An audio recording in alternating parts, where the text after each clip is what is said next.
So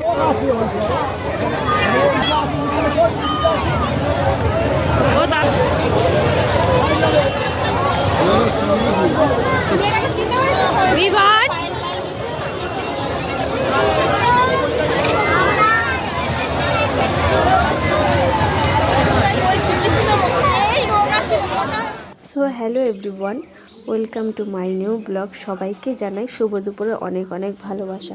তো আমি একটু রেডি হয়েছি, চলে গিয়েছিলাম কালকে একটু মেলায়। ছেলেকে নিয়ে খুব বায়না করছিল, তাই জন্য ভাবলাম যে একটু শরীরটা ভালো আছে তাহলে যাই একটু মেলায়। মেলাতে আসার পর থেকে আমার শরীরটা খুবই খারাপ। তারপর তোমাদেরকে তো আজকে সকালে বললাম যে ডাক্তার দেখিয়েছি, ডাক্তার বললো এই করতে, নাহলে হসপিটালে ভর্তি হতে হবে ইমিডিয়েটলি।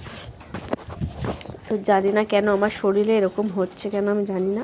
তো বাচ্চা কাচ্চা থাকলে বাচ্চা বায়না করলে বাচ্চাকে তো নিয়ে যেতেই হবে, যেহেতু ও ছোট, অনেকটাই ছোট, তাই জন্য আমি নিয়ে গেলাম ওকে মেলায়। তো মেলায় গেছিলাম তিনজনে মিলে, আমি কিছু কেনাকাটি করিনি। তবে মেলায় গিয়ে একটা কাণ্ড হয়েছিল, যেই জিনিসটা ওর জন্য কিনেছিলাম, মানে ও যেটা পছন্দ করে নিয়েছিল সেই জিনিসটা কেনার পরে সেটা ভাঙা বেরিয়েছে। তারপরে আবার মেলায় গেছিলাম, মেলায় চেঞ্জ করতে গেছিলাম। সেই ব্লগটা তোমাদের সাথে কালকে শেয়ার করব, কারণ এতটা বড় ব্লগ একবারে শেয়ার করা যায় না। আমাদের এখানে কিন্তু রথের মেলা বসেছে, আনন্দপুর রুবি আনন্দপুরে বসেছে রথের মেলা। এই মেলাটা প্রায় 1-1.5 মাস থাকে। তো দেখো অনেকেই কিন্তু রাস্তা দিয়ে মেলায় যাচ্ছে, অনেকে হেঁটে যাচ্ছে, অনেকে আবার বাইকে যাচ্ছে, অনেকে সাইকেলে যাচ্ছে। আর মেলায় তো এত ভিড় এত ভিড়।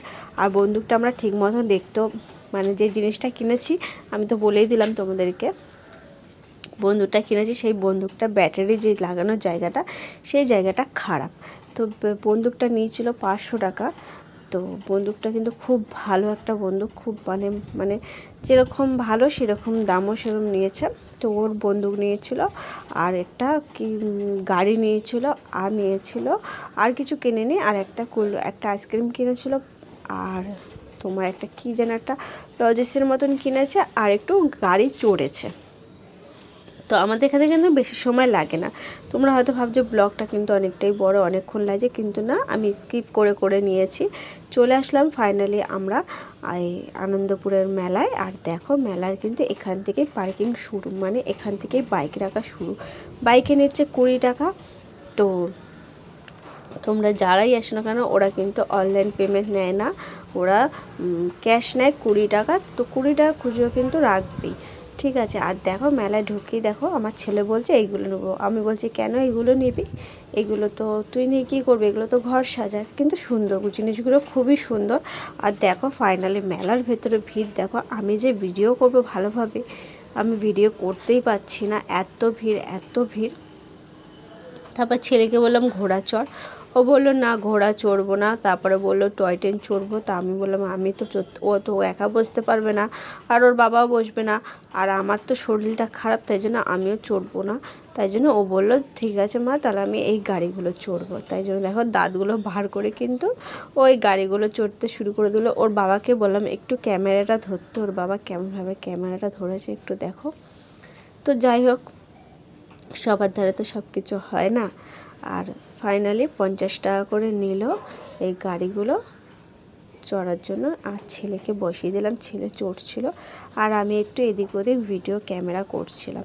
তো দেখো ছেলে চড়ছে, ও মজা পাচ্ছে। বাচ্চাদের মজাতে তো মা বাবার মজা, তাই না? আমরাও কিন্তু ছোটোবেলায় এরকম বায়না করেছি বাবা মার কাছে, কিন্তু নিয়ে গেছে ঠিকই, কিন্তু এতটা মানে তাড়াতাড়ি নিয়ে যায়নি যে বলার সঙ্গে সঙ্গে আমরা পাইনি। তো আমাদের ছেলেমেয়েরা সে বলার সঙ্গে সঙ্গে দেওয়ার চেষ্টা করি, বিশেষ করে আমি, ওর বাবা দিতে চায় না। আমি আমার ছেলে কিছু চাওয়ার আগে আগে আমি দিই, কিন্তু এটা খারাপ আমি জানি, কিন্তু কি করব। আমি ভাবি যে না, আমি যে কষ্টটা আমরা ছোটোবেলায় কষ্ট মানে কি, আমরা যে কষ্ট দুঃখের মানুষ হয়েছি সেইটা যেন আমার ছেলেমেয়েরা না পায়। আর এটা ওকে বুঝতে হবে যে আমার মা আমাকে সব কিছু দেয় বলার আগেই। তো যাই হোক বন্ধুরা, মেলায় এসেছি, আর মেলা দেখেছো তো কত ভিড়। এদিকে কিন্তু অনেক কিছু ডিস্কো চড়ছে, বড় কারেন্টের নাগরদোলনাটা কিন্তু বন্ধ আছে, জানি না কেন, বৃষ্টি ফিষ্টি হচ্ছে ওই জন্যই হয়তো বন্ধ করে রেখেছে। আর এদিকে ডিস্কো কিন্তু সবাই চড়ছে, আমার কিন্তু খুব ইচ্ছা করছিল চড়া, কিন্তু আমি চড়িনি। তো চলো টাটা, অনেক অনেক ভালোবাসা, আবার দেখা হচ্ছে নেক্সট ব্লগ।